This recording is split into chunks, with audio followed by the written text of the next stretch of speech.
on this computer, share screen, screen one, boom. All right. So let's go ahead and first answer a question that I've been asked a couple times, but I haven't answered because I don't bother putting it in the syllabus because I find out the same way that you do, which is Temple academic calendar. So let's find out when that final exam actually is, because I find out by going to the registrar and looking up their exam schedule. That's how we figure it out. Okay. That being said, I know there's always some confusion because you look on the table because you register for this course. It's 4 hours. You look in the under the four credit courses, and you're like, "Where's my course?" And the answer is that, well, this is you've registered for 4 hours. One of those, only 3 of those are lecture hours. 1 hour is a lab hour. So your exam time is actually found over here. So let's see. So for the final exam, it will be, let's see, we do this class from 2 o'clock, from 2 to 3:20, right? 2 to 3:20, Tuesday, Thursday. So that means it is Tuesday, 12/13 from 1 to 3. And let me just see. Does that mean this is for me? Oh, fun. That means that my final exams are, for my proctoring final exams, are back to back. That's fun. And only half an hour to grab a lunch. So, all right. Anyway, that means that it's Tuesday, 1 to 3. So typically when exams happen on the Tuesday, if there's poor scores, it's one of 2 reasons. One of 3 reasons. 1, you didn't study. 2, you never understood the material in the first place, so studying wouldn't have helped. 3, you're exhausted from taking all your other exams. And most commonly, the 3 is the reason.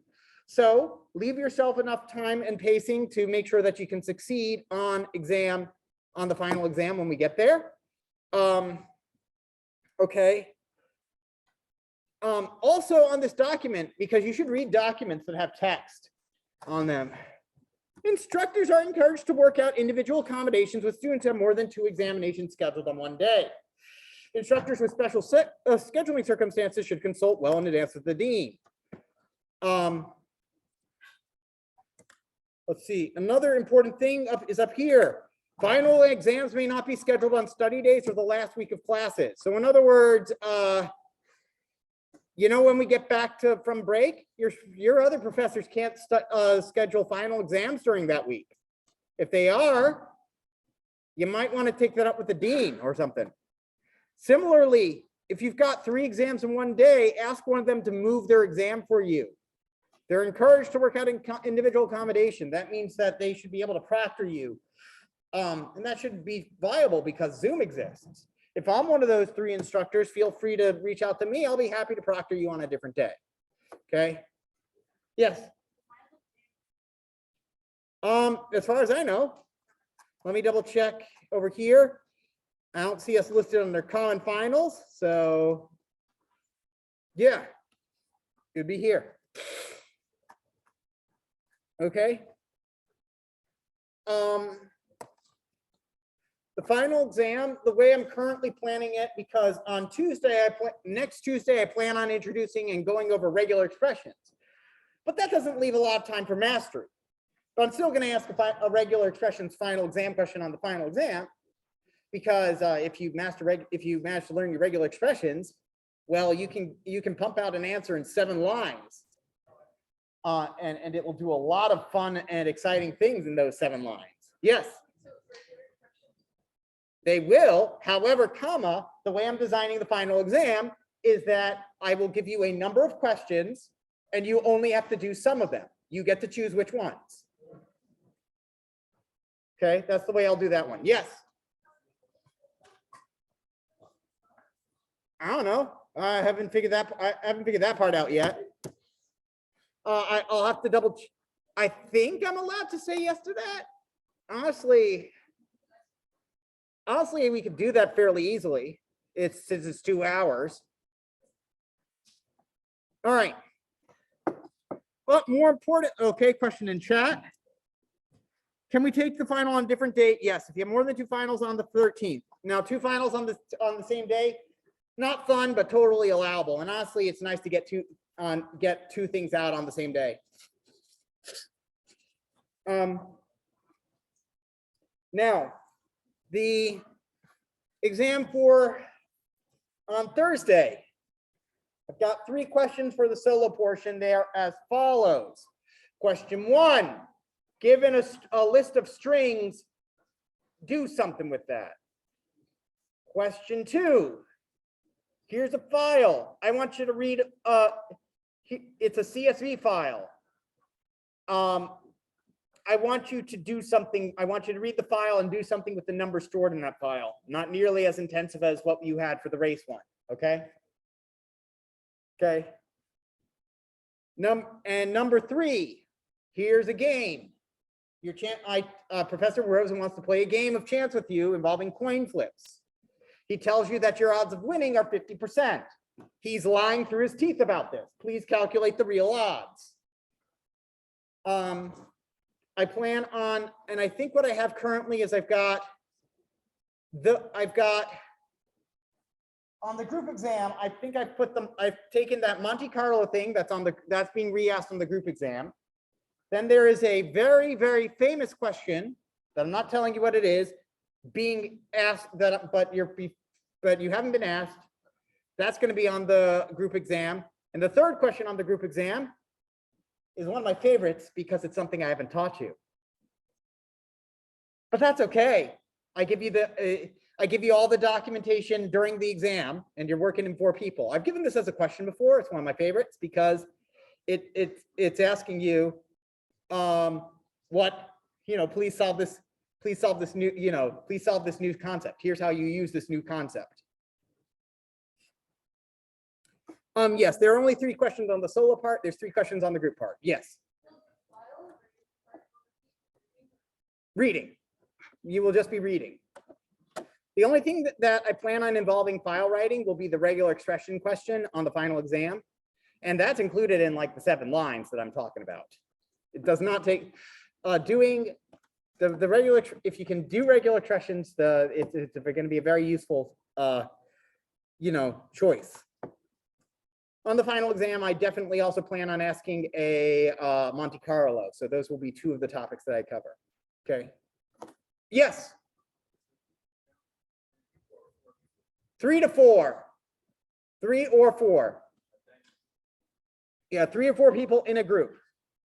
If you've already scored very well on exam 1 and exam 2, the third, you could totally skip the 3rd exam, but I recommend showing up anyway so you could so you can get the experience of taking those questions and, possibly help other group members out if you're so inclined.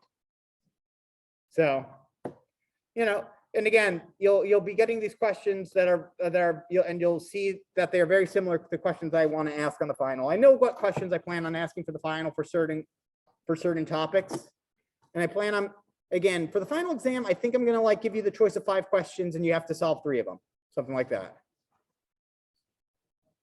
What? There will be a turtle on the final exam. With that question, I will be giving you a file with a turtle program, and I want you to go in detail about the things that it does. In other words, analyze this code, which is terribly written. In other words, I have a bunch of variable names that have terrible variable. I have a bunch of variables with terrible names, like spinny and brightness and things that are totally not actually what they are. Yes. It will be on computer. Yes. Same restrictions apply as the previous exam and as this exam coming up. Okay.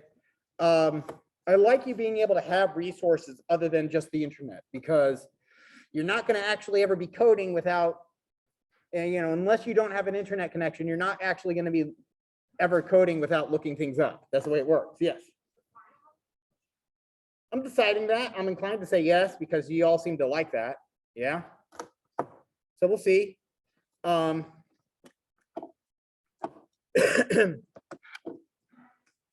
So that will be interesting to see also with the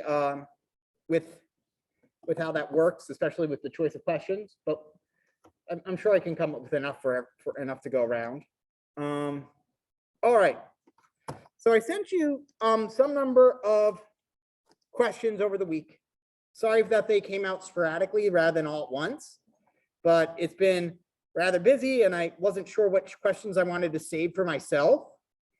And then I decided that there was only one I wanted to save for myself.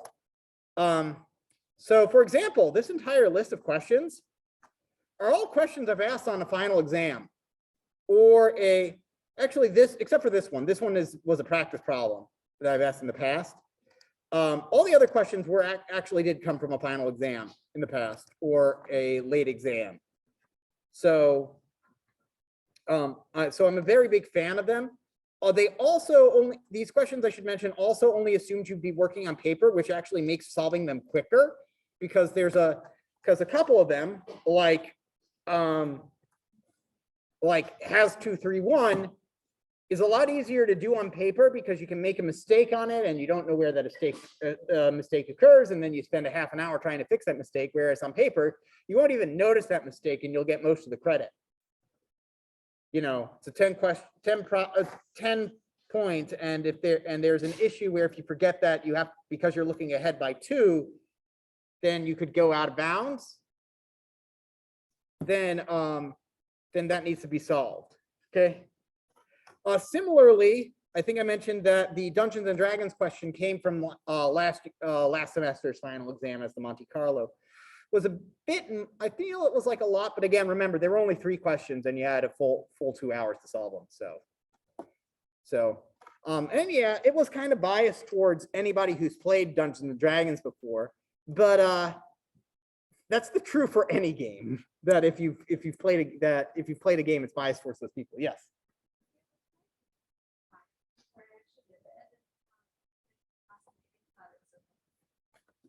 Yeah, it's not too bad. It's a final on paper. Only if you don't have a computer. I will be happy to hand you a paper. If you prefer to take it on paper for some reason, I'm more than happy to hand you a paper backup. Also, again, Murphy's Law does happen, so paper backups will be available for exam 3 and for the final exam. I think it's a 55% chance. I was planning on going over the D&D problem today as well as these other problems. So let's go ahead and code up the D&D problem. Sound good to everybody? Okay. So I'm a big fan of Dungeons and Dragons. In fact, I am usually my group's dungeon master or game master, which is the person who's responsible for running the game. Which just simply means I simply enforce the rules and give people permission to do things. One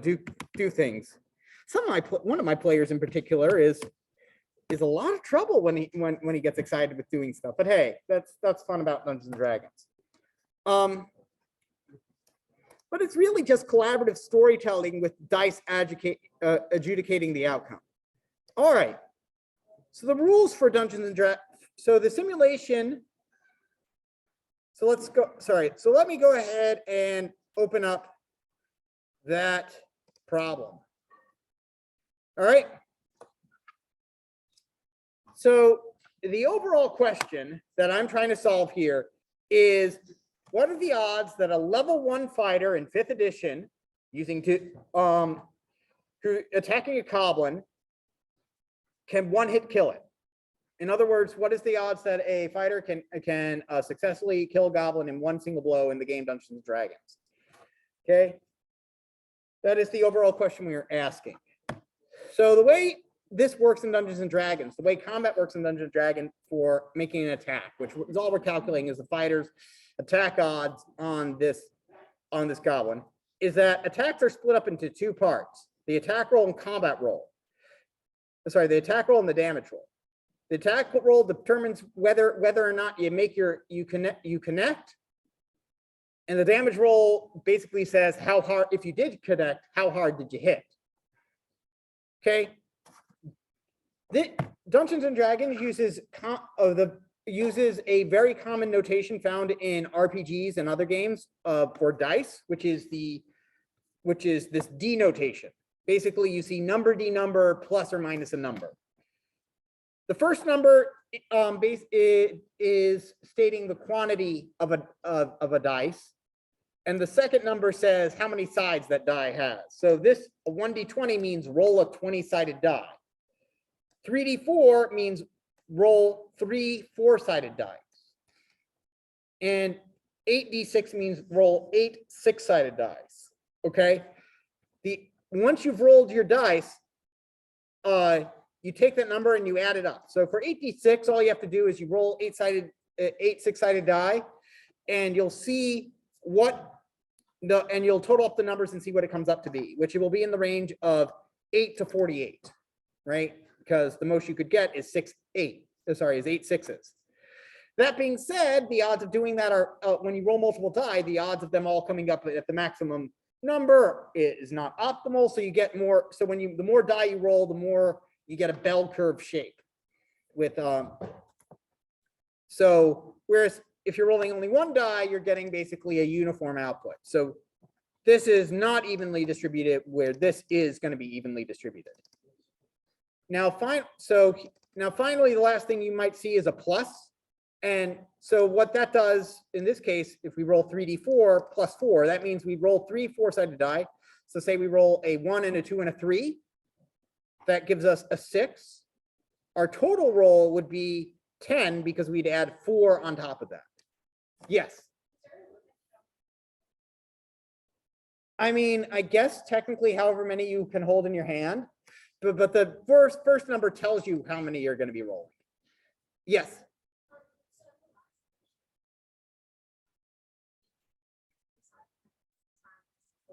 Mm-hmm. Yep.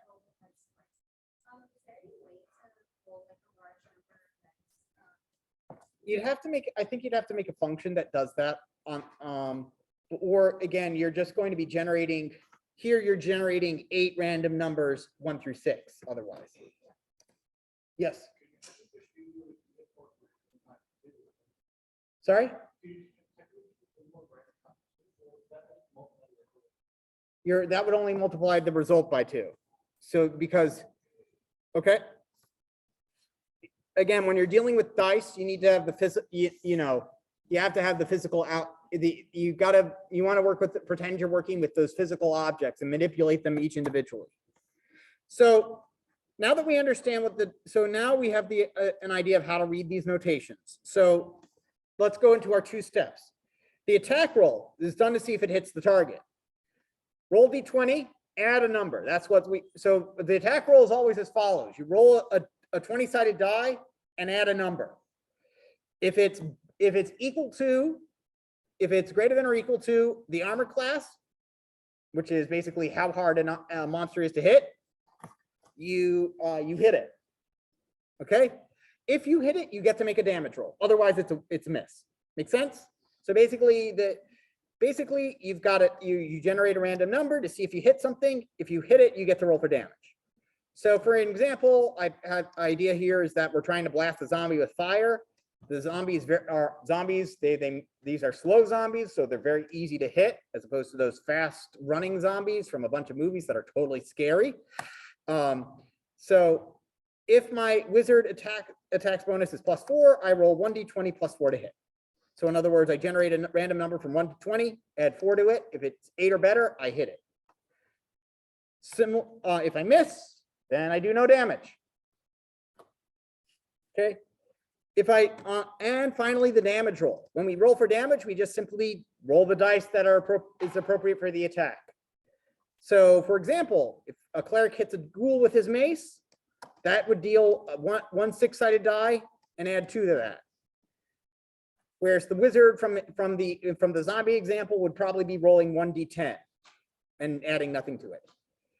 That damage is subtracted from the target's hit points, which is the amount of which is a measure of how tough that monster is, how much damage it can take.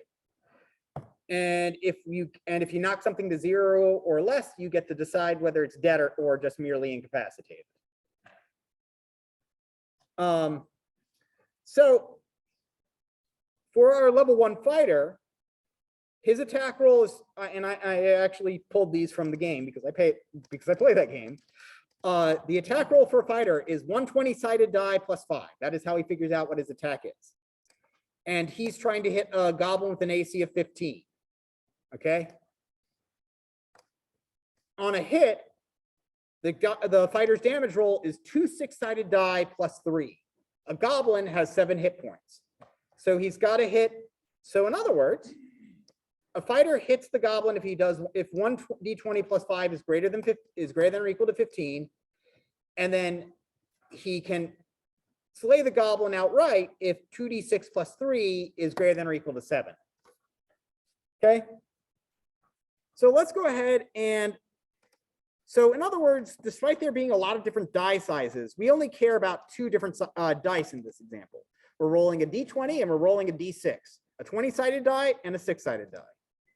Okay, so let's go ahead and write those dice. So import random. Import random def. And I'm going to call this d6 to generate for a 6-sided die. And I'll just simply return random.randint 1 to 6. Again, not the only way I could do this, but this is the quickest way for me to do this personally, right? 1 to 6 inclusive in this case. And a d20, right, is a 20-sided die, meaning that's going to generate a number between 1 and 20. So remember I copy pasted there. Remember to do this. If you were to accidentally turn this in, had done this problem and everything else was correct, but you forgot to do this part, right? I'm going to go, oh, that's an obvious copy paste error. -1 point out of like the 20 or 30 that this question is worth, again, I can usually tell when something is just a careless mistake that you would be able to catch under a non-exam circumstance. Okay. So next, let's go ahead and just simply confirm that these are working, because I'm sure during an exam, I certainly would be paranoid. So roll the 20-side die. It comes out with 18, 8, 9. All right, seems to be working. Got high numbers, middle numbers, low numbers. Sounds good. Okay. Okay, now this has 2 parts. We've got an attack roll and a damage roll. So what are the outcomes for those? An attack roll tells me whether or not I hit. So that means that's going to return true or false. A damage roll is going to tell me how much damage I do, which is going to be a number. So that's going to return an integer. What's going to return whatever this result is. So we'll come to that one. So let's work on the attack roll and then we'll figure out how we want to do the damage roll. So def attack roll. Okay. Let's go ahead and we can program this in, and let's go ahead and put in target AC. Let's go ahead and put in AC as the parameter. Okay. You don't have to put in a parameter. You could hard code it, but I like the idea of basically being able to try this. Okay. Actually, yeah, I'll hard code this rather than making it, changeable. So the attack roll, right? The roll is equal. So my attack roll, the physical attack roll I'm making is equal to a d20 and then +5. It said that the fighter's attack roll was +5. Okay. And then I'm trying to hit a 15. If roll is greater, let's go ahead and I'll just simply put it up here. Target is equal to 15. If roll is greater than or equal to the target, what if you forgot this? A point. That's a misreading. That's either a misread, which is very easy to understand, or a typo, also easy to understand. It's not going to affect the overall fact of telling me whether or not you understood how to solve the problem. It's going to tell me, did you make a mistake or not? And did you do it perfectly or not? So if the roll is greater than or equal to the target, then I've hit, so I'm going to return true. Else, return false. And I could totally shorten that by, just returning this statement. I could totally, in other words, I could just simply do this. Return roll greater than or equal to target. Because the way this is working is that if this evaluates to true, return true. If it evaluates to false, return false, right? So writing the if else statement is extraneous, but I feel like it makes it a bit more readable for everybody. So I'm going to keep it in anyway. Okay. So, and then if we hit, we're going to do our damage roll. The damage roll, we can do one of two things. We can either return a number or we can do the calculation as to whether or not we killed the goblin in that function. Either way works. Yes.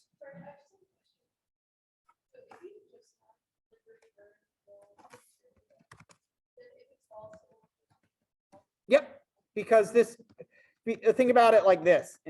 If we have that, think about it in terms of like this. Evaluate roll greater than or equal to target. That's going to be true or false. So you're returning true or false. But I know for your first, if you're in your first programming class, it looks really a bit too concise for that to work. So damage roll. So do you want me to just return the amount of damage done, or do you want me to calculate whether or not I've killed there? Okay, we'll calculate whether or not we killed it. So, yep. So the damage roll is equal to 2d6 plus 3. And technically, like some fighters do a different fighting style where they re-roll their ones, which would be a whole different nightmare, but I simply said this fighter is doing a different fighting style. So there are ways for me to increase or decrease the difficulty of this problem. So here with the damage roll, it's 2d6 plus 3. So we roll a 6-sided die, and we add 3 to it. Our target's HP is 7. And so I'll just simply ask the same thing over here. In fact, I'm not even going to bother typing it out. If roll is greater than or equal to target, this was unintentional that I could just simply copy and paste, but hey, it worked out, Okay.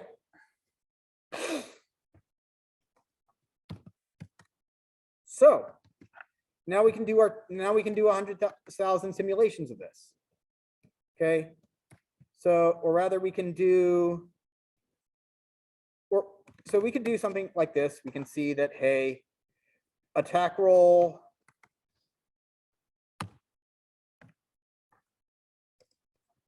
so we can print, let me just simply do print the roll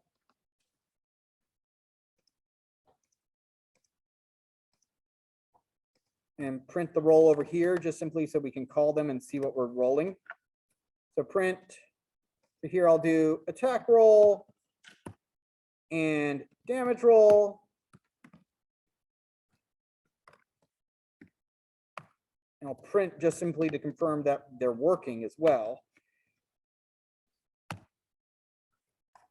So a 22 would be a hit. So it's greater than 15, and a 13 is greater than 7, so those would be returning true. Whereas an 8 would miss, and we wouldn't even actually roll damage in that case. So dealing damage would be completely unneeded. So now we can simulate this. Let's go, since we're going to do this a bunch of times, let's go ahead and remove these print statements. Trials is equal to 100,000. Okay.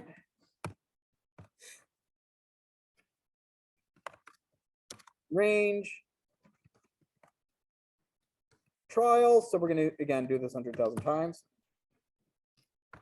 If, let's say,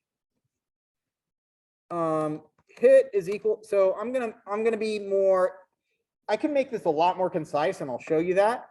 But for right now, I'm going to be nice and verbose about this. So whether or not we hit, I'll create is hit. So attack roll is going to return true or false. Okay. So I'll say if is hit, then we'll want to roll for damage, right?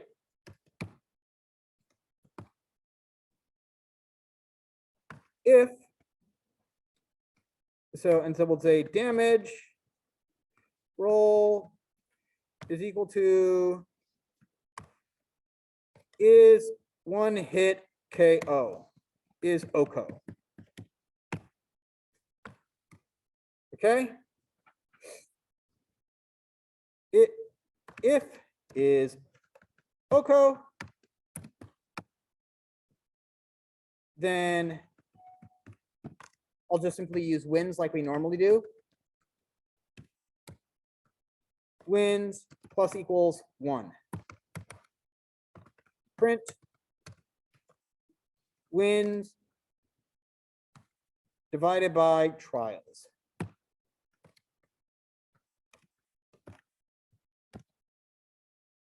And that comes out to be a result of about 50%. So the fighter has basically a 50%. So if you're playing a fighter, you have a 50%. If you're fighting goblins, you have a 50% chance of feeling like you're really, your character's really awesome at doing the whole fighting thing. Yeah, slightly more than 50%, but not significantly more. Okay.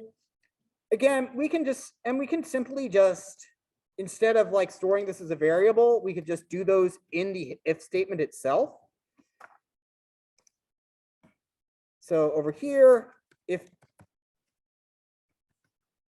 so here we will do an is, and here we can do the damage roll over here, and we'll see that that doesn't change the statistics at all. Furthermore, we could also do it, since we've got two if statements that depend on each other, we could condense this into one thing with an and statement.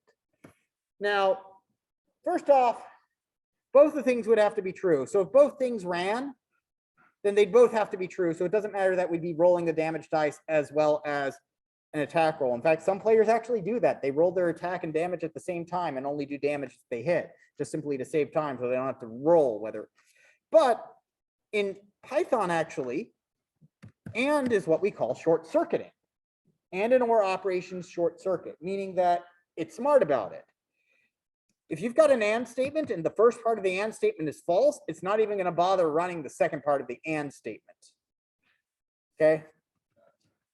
And we can kind of see that, and we can kind of see that in action here. I'm going to go ahead and run, I'm going to print out the phrase damage if we do a damage roll, and I'm going to print out the attack roll. At least that's how it works in Java, and I think it works that way in Python as well. But we'll see. Maybe 100,000 was a bit much here. Let's see. Terminate. Let's go ahead and do just 100 because that should be enough to see my point. You'll see that there's that it should do attack, damage, attack, damage, attack, damage, attack, damage, right? But our output has attack, damage, attack, attack, attack, damage, attack, damage, attack, damage, attack, damage, attack, attack, damage. Because what's happening here is that it's always going to roll the attack roll because that's the first thing. But if that comes up false, it doesn't bother running the second function.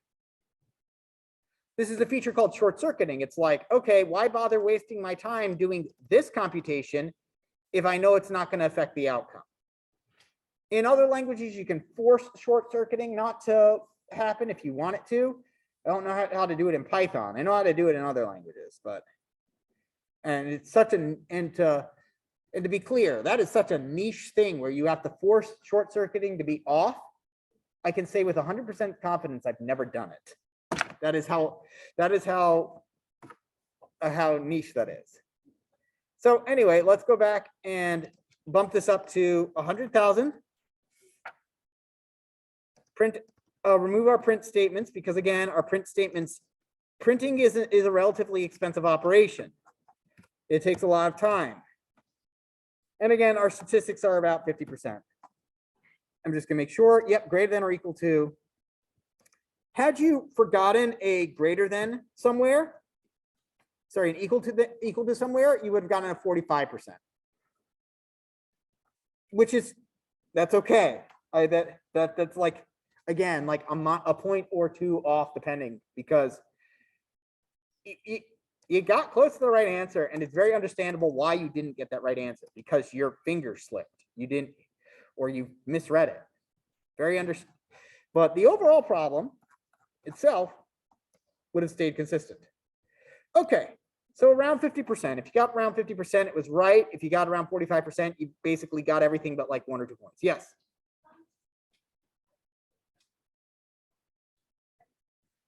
Yes, I've done that for all the problems in our exam. It was I find the rubrics to be very helpful for me as well when they're grading, and they're kind of and I enjoy the fact that they're kind of hints for students to solve the problems, to kind of tell you. And it also, if you understand how to compartmentalize what you need to do, it allows you to say, okay, I don't know how to do that. I'm going to assume that part, I'm going to write in, I assume that part works, and just continue on. All right. So for our first problem, so there's a bunch of stuff over here that I added to the beginning. This was from an exam where I was doing regular expressions and having to do file writing. That's not really relevant for this exam. Okay. So here, this one is called make username. Let me go ahead and actually open this up so I can in the window again, so I can actually zoom in better. So what does make username does? Given a given name and a suffix. Sorry. Generates a username for the given name and suffix as demonstrated in the example below. You can assume the format of the name is either first name, last name, or first name, middle name, last name, which, as I link to this article, is a very dangerous assumption actually to make. For instance, people have exactly n names where for any value of n, people's names are case sensitive. They're case sensitive. People's names are not written in all caps. People's names do not contain numbers. People's names are not written in all lowercase. People's names have an order to them. Oh, people's names are written in ASCII. Only written in a single character set.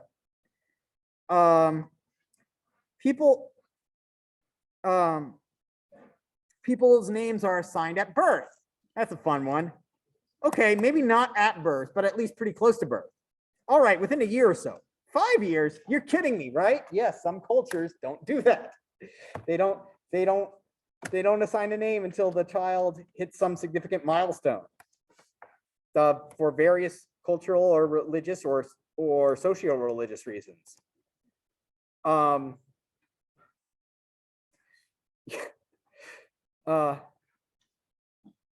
right, so, but anyway, we're just going to assume that these work for this names. So let's go ahead and we'll just continue in this over here, in this file over here that I've written, because why not?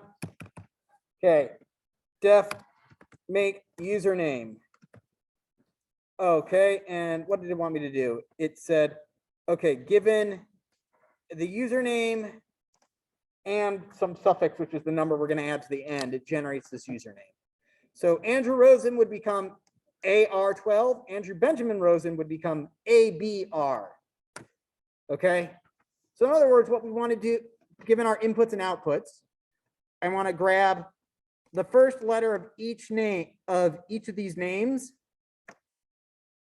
concatenate them together, and then concatenate that with the number. Okay. So to make the username, you're given a name and n. Name and some suffix, which is n. Okay. So username is equal to, is equal to blank, is equal to an empty string. We'll make it a real string in a bit. Okay. Next thing is what we'll need is we want to grab the first letter of each of these. There's a few different ways to do it. My preference and what I've seen other students do, and what I've seen students do is split it. So we're going to take name dot split, and since we can assume that the format, and we've been told we can assume something about the format. It's first name space last name, or first name middle name last name, again dealt with by splits. So split by spaces, we don't need to put anything in for spaces. And that's gonna, and we're just gonna, and I'm gonna call that parts. Okay, so that will split it up into parts. And if we need to refresh our memory about how that works, we can easily just call that. And we'll say over here, 4, and we will do Andrew Rosen, my name, because I can type my name quickly.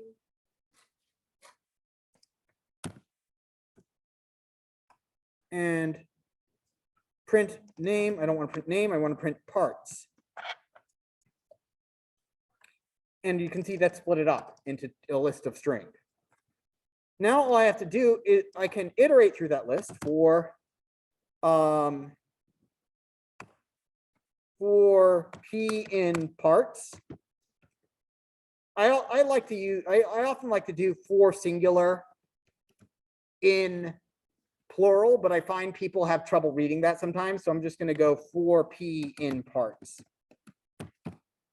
So I want to get the first letter of that, which is the first letter is equal to P0. Okay. And then username plus equals first letter to concatenate it on. Print username to test it again.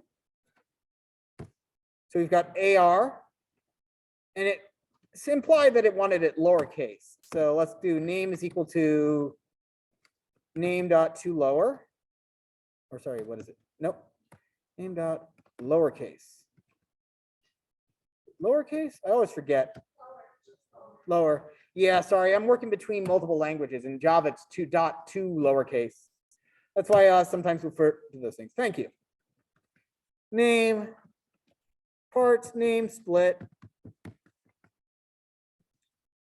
Okay, so now for the last part of that username, we want to do username is equal to username plus, and then turn that n into a string.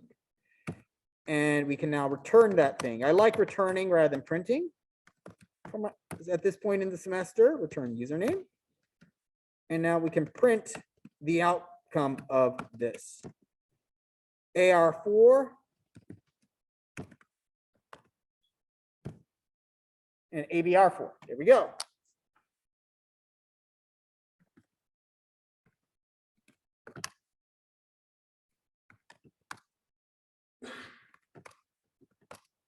And it works for things even not of that format.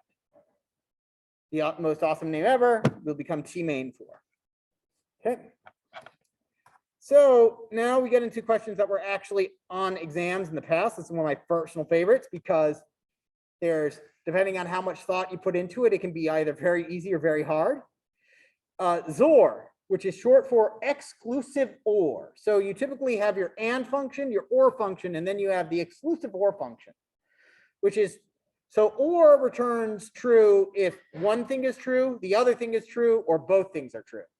Exclusive OR returns if one thing is true or the other thing is true, but it won't if both things are true. Like exclusive ORs are how we typically use OR in language. Do you want to go to the park or do you want to go to the library? Do you want to go to the art museum or do you want to go to the zoo? We only have so many hours in the day. We can only do one or the other. And I haven't figured out how to be in two places at the same time. So it's true. So here it returns true only if both are true and returns false if both are false. So there are a couple of easy ways to do, short ways to do this. It can be done in one line. It can be done in a number of lines. So I'll go for the most, so one way to do this is brute force, which is that you note that there are 4 possibilities. A and B can be either true or false, and A can either be true or false, and B can be either true or false. There's 4 possibilities. If A equals true, and B equals false, sorry, if A is equal to true and B is equal to true, return something, and then let me just go ahead and copy paste this. Copy, paste, paste, paste, paste. There's 4 possibilities, right? Let me go ahead. And this is if you're just working and you want to not have to think about it so much, right? Okay, A is true and B is false. And then the alternative is that A is false and B is true. And then they're both false, right? Those are all 4 possibilities, right? So if one is true and the other is false, return true. If one is false and the other is true, return true. If they're both false or both true, return false. Make sense? We could also condense this, okay? We could make this a lot shorter. We could say if A equals true and B equals true. Oh, and I'm being extremely verbose here. I'm like, because I could totally just simply say if A and B, and because A and B are true or false, it would evaluate to those things. So if A is true and B is true, or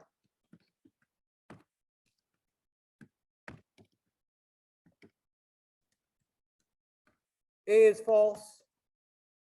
And honestly, you know, I'm pretty sure I know that the or would have precedence over the and, but I can't quite remember. So I'm just going to do parentheses just to be sure. Or is A is equal to false and B is false? That's another way to do it. So these are 2 separate ways to do this. Return true, else return false.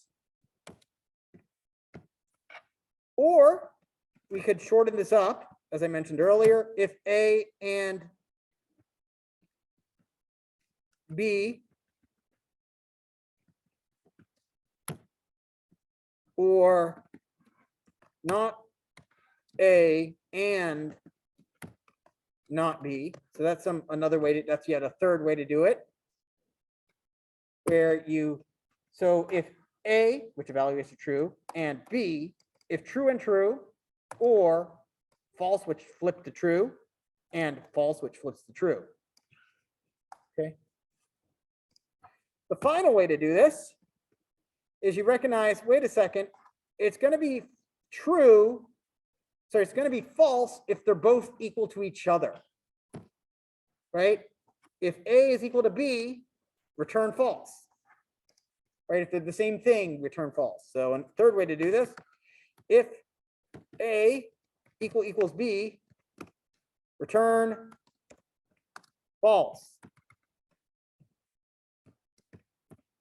Else, return true, right?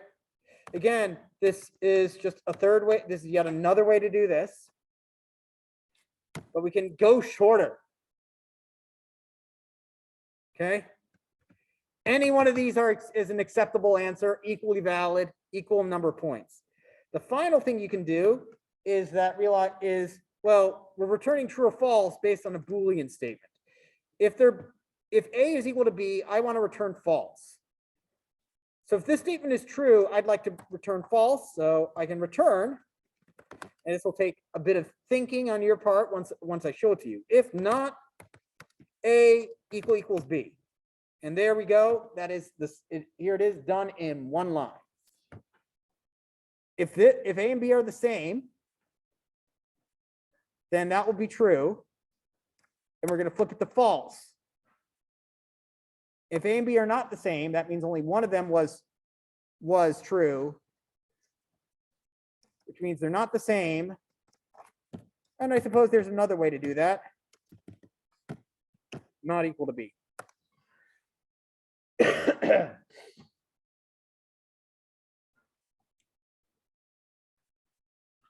it works, it works. I enjoy problems that there are a lot of ways to solve them. Yes, it's easy to overcomplicate everything in programming. The issue is that it's very hard, once you get to the simple, elegant solution, it's hard to see how you got to the complicated solutions in the first place. It's hard to undo knowing the answer once you know the answer. So you often get overly critical of yourself and think you're not that smart, when in reality, this stuff is tricky to get really elegant, you know? It takes a lot of refinement. You know, but at the end of the day, if you go for interviews with a company, typically, unless they've drastically changed how they're evaluating candidates, what they care about is, do you get an answer that works? And then they rate elegance. A working answer, even if it's inefficient, is better than an elegant answer that does nothing. Okay, sum of threes. Given a list that contains many lists, return the sum of all the integers in the list that are in the list that are multiples of 3. Half credits are given for answers that work on a list of integers. So what's going on here is that we've got nested lists. We've got lists of lists, which means you have to do a nested for loop, essentially, which isn't too tricky. But notice that half credit, I was giving you an out there that if you can't deal with a nested list, then if it just works on a list of integers and not a nested list, you'll get half credit on it. So sum of numbers, or so total is equal to 0 because it's a running sum. We're return total for list in, and honestly, doing nested lists in Python is much easier than in other languages. So for every list in here, for every num in that list. So, and now it's just your standard running sum. Now we want to check if it's divisible by 3, if num mod 3 equals 0. That again, using modulo is how you determine something is divisible. Total plus equals 1. Add 1 to the total. Okay. And then you don't need to really do anything else there. It's a lot of indenting going on, but that's it. So for every number, so for every list in our list of numbers, for every number in that list, check if that number is divisible by 3. If it is, oh wait, I'm counting, that was counting the number it is. So there we go. Plus we want to add that number, not count how many there are. So here, right, divisible numbers that are divisible by 3. The only number divisible by 3 here is 15. Here, only 30 is divisible by 15. And then over here in this list of numbers, we have 3, 6, and 9, which are divisible by 3. Remember, easy way to determine if something is divisible by 3 is add up all the digits in the number and then divide by 3. If that number, sorry, add up all the digits. If that number is divided by 3, then the whole thing is divided by 3. This can be done recursively. Okay. All digits products. Given a list of numbers, return the product of all digits of all the numbers in the list.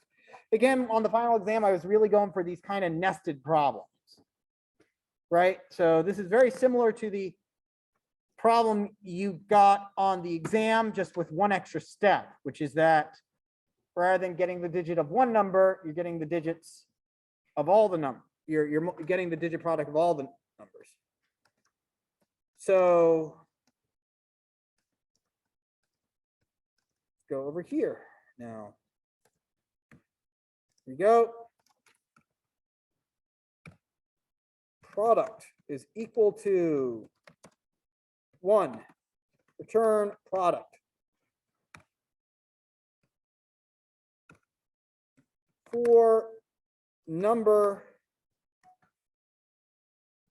in nums, and you can feel free to rename these to be better, like list of nums, list of mums, list of nums. Yeah, totally. You can put in better names if it makes sense for you. For number in list of numbers. So there's a couple of different ways we can do this. We can do the multiplication we can do the division operation, which is just, again, well, number is, so let's go ahead and make this number positive if it's not. If number, I mean, we don't, honestly, when I was writing the question, I only assumed that it would be positive numbers, but if we wanted to enforce that the numbers were positive, we could do, I need absolute value of, number is equal to the absolute value of that number, if we really want to enforce it being positive. Well, number is greater than 0.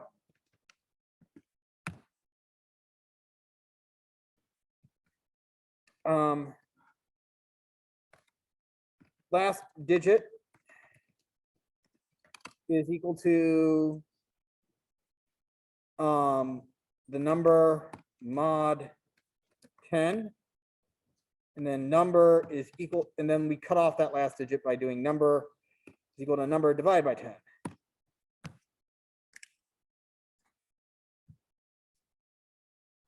And then we have to do something with that last digit. Product is equal to product times the last digit.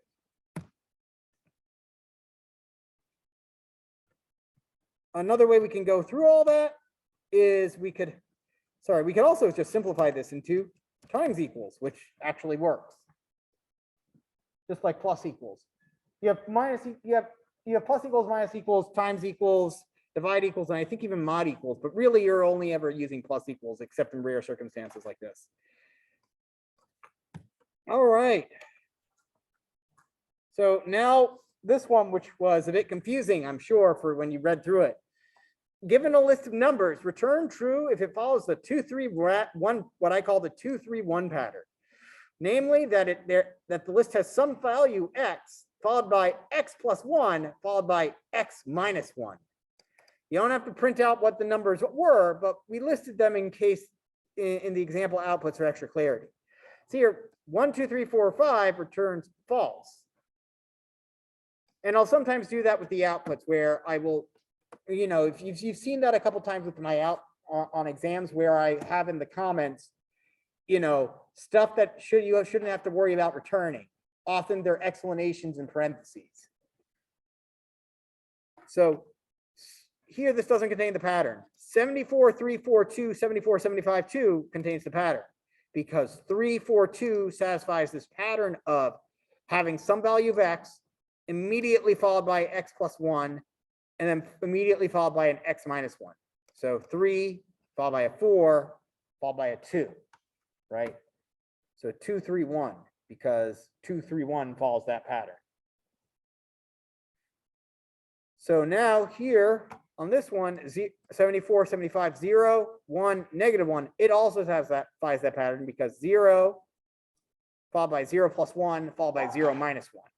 Here, this was 3 followed by 3 plus 1, which is 4, followed by 3 minus 1, which is 2.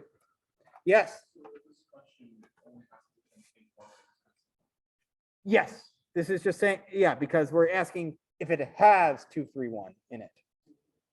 If it has the pattern in it. Yeah.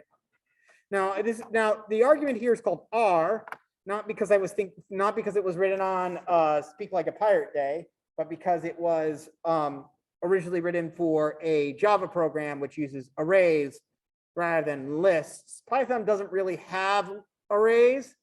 I mean, it kind of does if you really, really want to use them, but it makes it as hard as possible for you to use those because it really wants you to use the lists instead. If you're trying to use arrays, it feels like then you're working in the wrong language.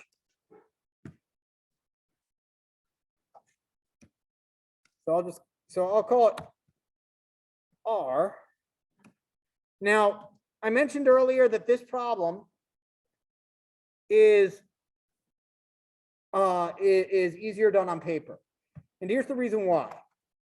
For each number, we need to look 2 ahead. So that means, for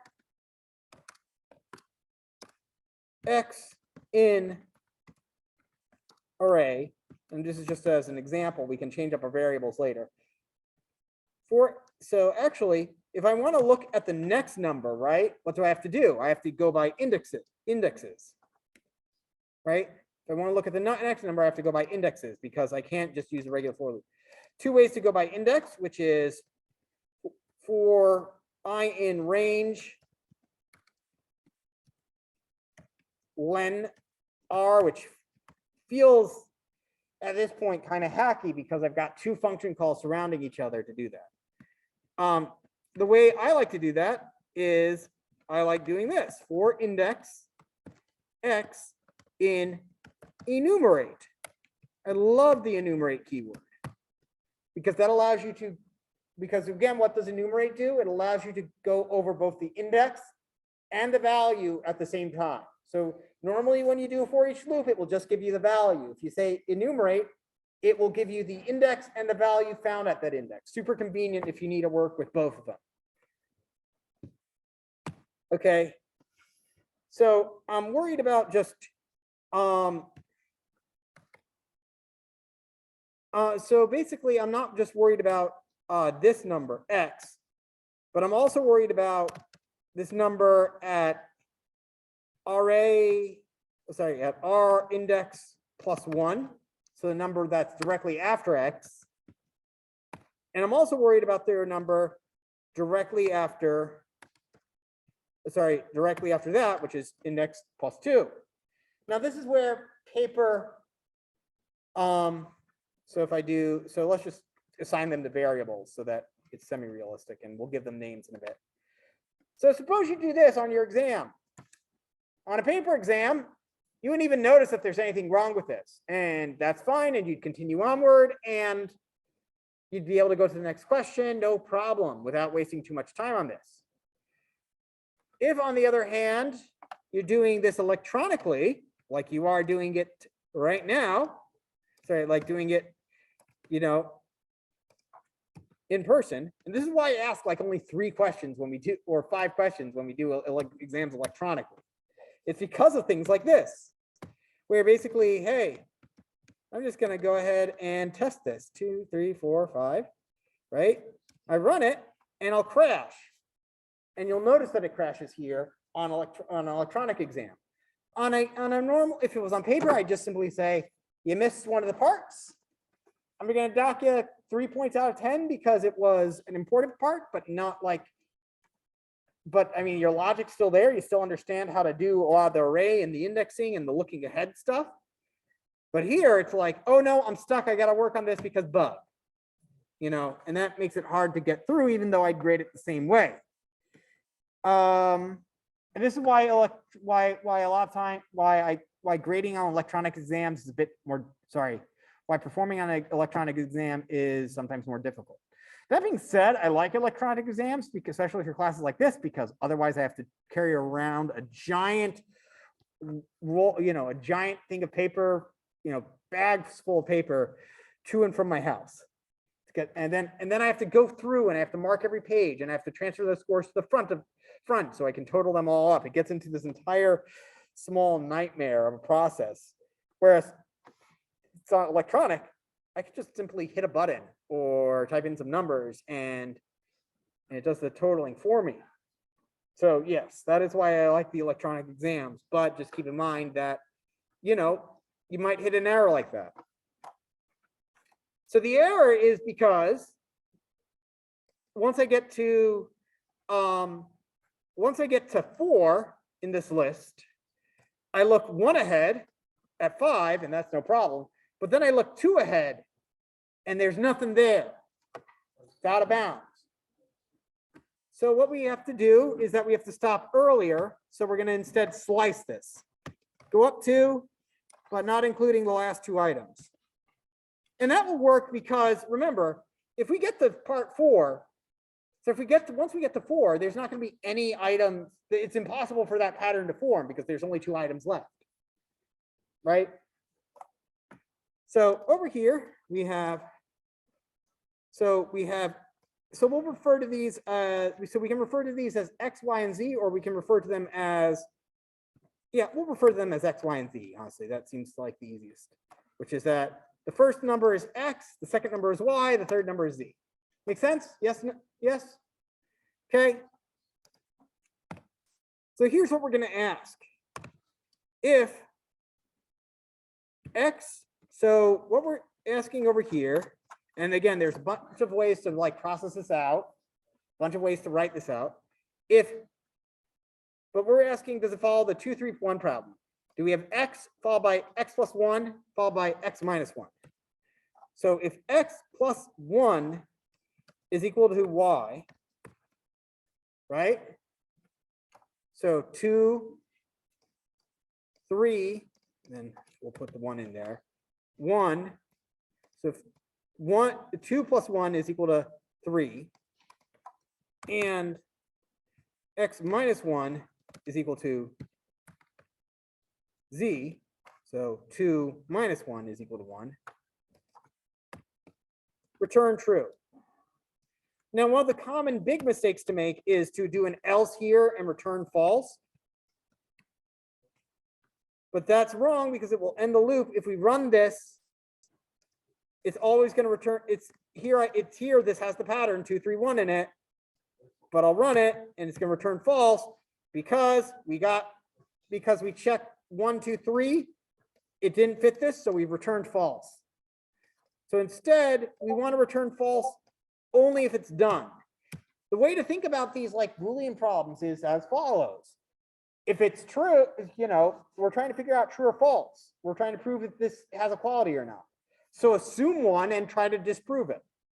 So where I'm going to assume it doesn't have it, return false.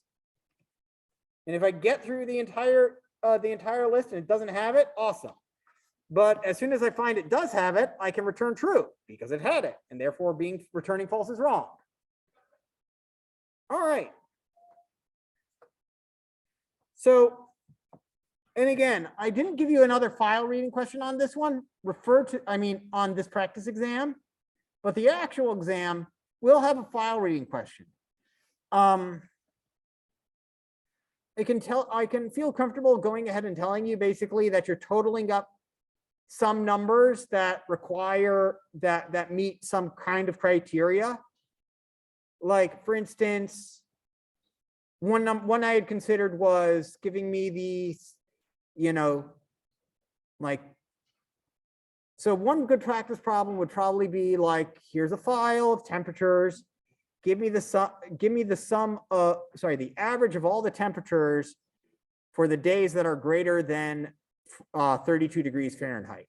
So give me the average temperature of all the non-freezing days. So in other words, you don't want to add or count in your freezing days in there. Make sense? Or similarly, right, the sum of all numbers that are positive in this list, something like that. We're trying basically, rather than adding all the numbers together, I want you to do something that for only I want you to like total numbers or something that only meet a criteria. Make sense? Or maybe, let's see.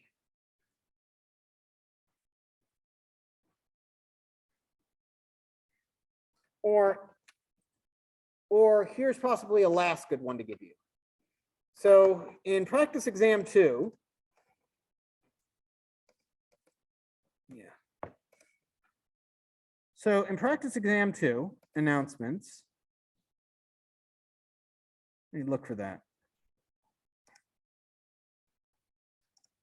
I gave you this problem.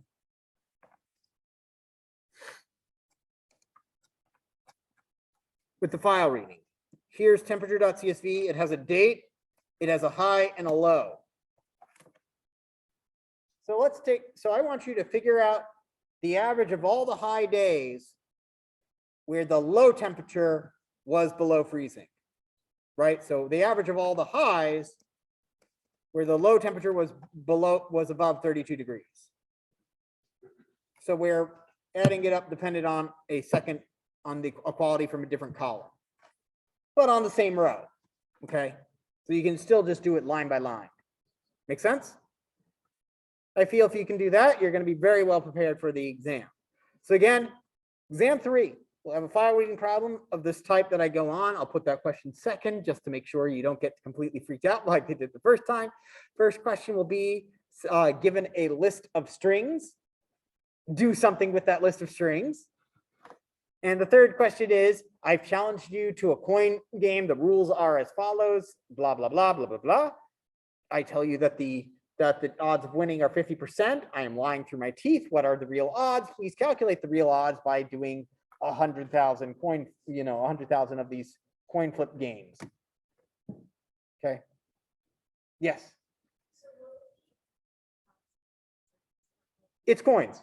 It's coins. I mentioned that on Thursday, and I'll mention it again today. It's a coin game. It's a game that revolves on flipping multiple coins. Yes. I was wondering,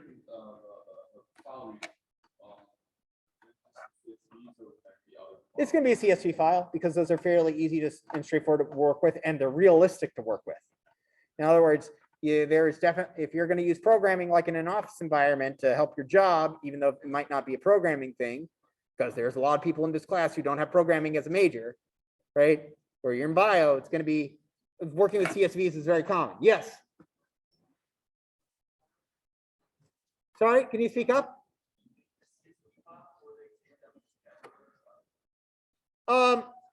No, but you could, but what I do have is I'll have some example data fields, and you can make your own CSV file and copy paste that in. Okay. So one thing I don't want you to do during the exam, and I explicitly mentioned it in one of the questions, is I don't want you to use the input function during the exam. It will make your testing slower. Do not use the input. Do not prompt your user for the input. In fact, I put in that when you're in one of the questions that if you use the input inside of this function, you will automatically get a 0 on that question because you completely negated the point of the question. You don't ask the user for input. You don't ask the user to input the file name. The file name is provided as an argument. You can assume you know it. It's an argument. So I will put the code on Discord. Now for the group exam, it's as follows. The Monte Carlo question will be repeated on the group exam.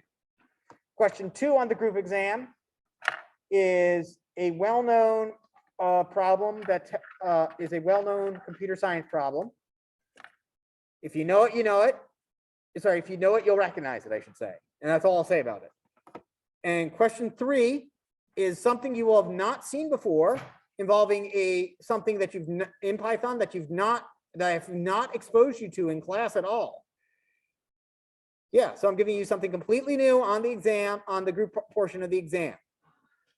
But that is a question that basically says, can you learn, given the documentation and given this new thing, can you solve a problem with it? It's not as hard as or terrifying as it seems. I've given this. Once students see it, they're like, this was a great question. Once students see it, they think it's a great question. It sounds terrifying, but the instructions on how to use it are on the exam. What it's testing is, do you understand programming, and can you actually understand when I give you instructions on how to do it? Do something. I tell you how to solve the problem in the write-up. You just have to put the pieces together. All right, that's it. All right, I'll see you all on Thursday. Again, if you have an emergency that prevents you from coming to the exam, please let me know. Yes. Tonight. Not right now.